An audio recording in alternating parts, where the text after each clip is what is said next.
Hey everybody, welcome back to another video. In today's video, there is a viewer that suggested that I should share my builds for my characters. I'll put the comment right here. It is from the Maelstrom in a nutshell video. It's basically about him who has 14 merit, right? Level 14 merit, can't seem to get the damage he wants, or doesn't think his people are doing the damage he needs to do. So for example, if you want to check your damage, you go to gameplay. You go to free trading, and you can do no attack, normal, or swift. That determines how fast the monster attacks you, right? So for example, if you're a parry character and you want to test out how much damage you do, click this one. If you're not, click no attack. Be mindful though that this character does take extreme amount of knockback. So if you're too far from them using a ranged character, you can get out of range and you won't get the amount of damage you need. But it gives you, on the top right, it gives you a DPS kind of measure thingy that you can use. For example, my Silver Fang gets 20k, my Genos gets around 35, and my Zombie Man gets 25k around. So yeah, and it also tells you your composure DPS, which is really good. So basically here, I have a level 16 merit Silver Fang with max level here, 0 potential, and impression arms, SSR, just one copy of it, right? I think one copy, yep. And if I go to memories here, I have very good affixes, in my opinion, at least.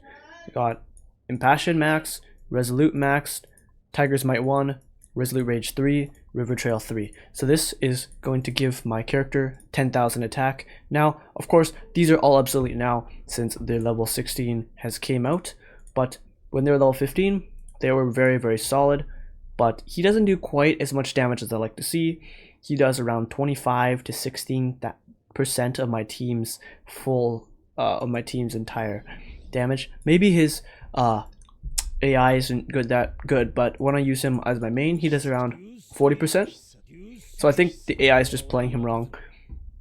For example, my Genos here has an Impassion build, but also a Raid Break. I kind of split them in half. I used to have mostly Impassion with 4 out of 5, but I did get a bunch of Raid Break cards here.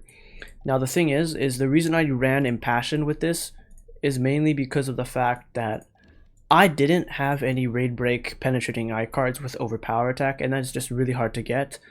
It was very difficult to get, so I didn't get any of them, right? So I was just taking what I was given. So I seemed like it was very suitable for this guy, because you can't run penetrating eye on Metal Knight, because that actually makes him worse.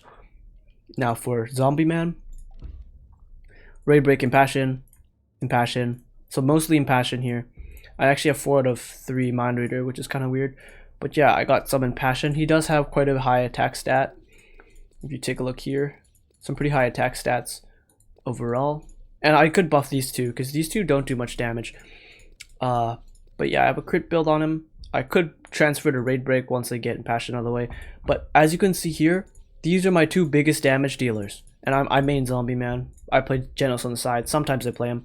But these don't do that much damage, even though their attack stat is really high, because these 2 are crit characters, plus the fact that they're a breaker, right? So the most damage you're gonna see from guys, right, is like people like on My Mask, Metal Knight, where they have the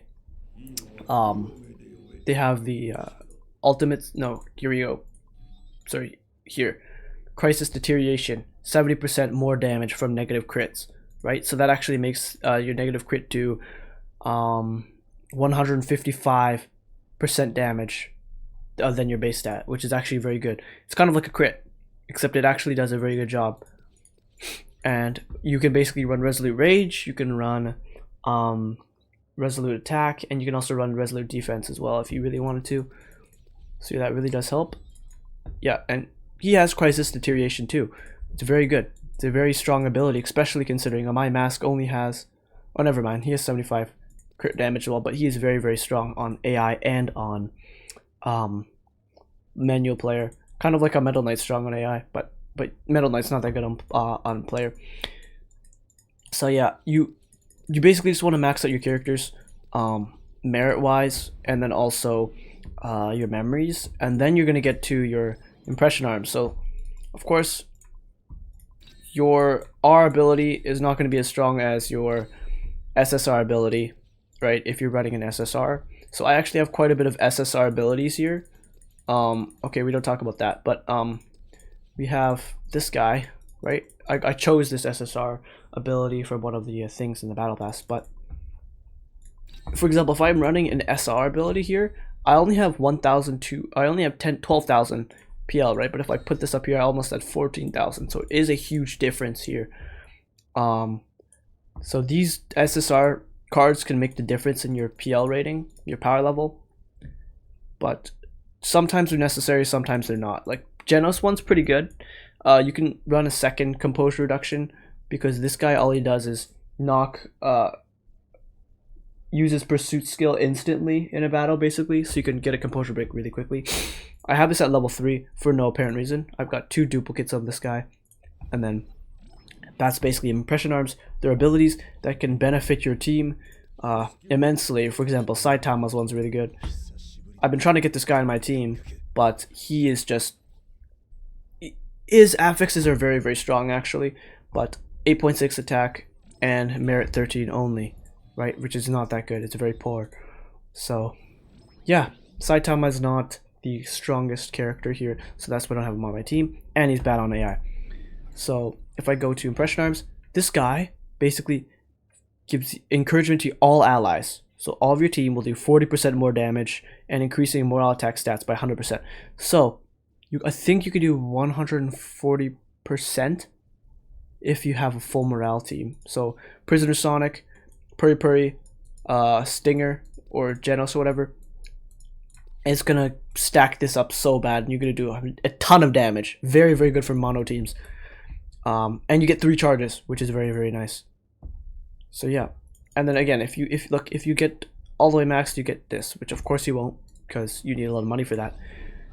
Now you want to go to potential. Potential really, really does help out your characters. Even only P2 will make them almost 2 times better. For example, Silverfang here. What does he get? Impassion level limit 1. So I think that's 20% more attack if you fill out that impassion slot. And your attacks won't trigger negative crit. So you won't actually get 10% less damage when you use your negative crit. And I have 100% negative crit right now. Crit rate. So that means I only do 90% of my damage that I could have gotten.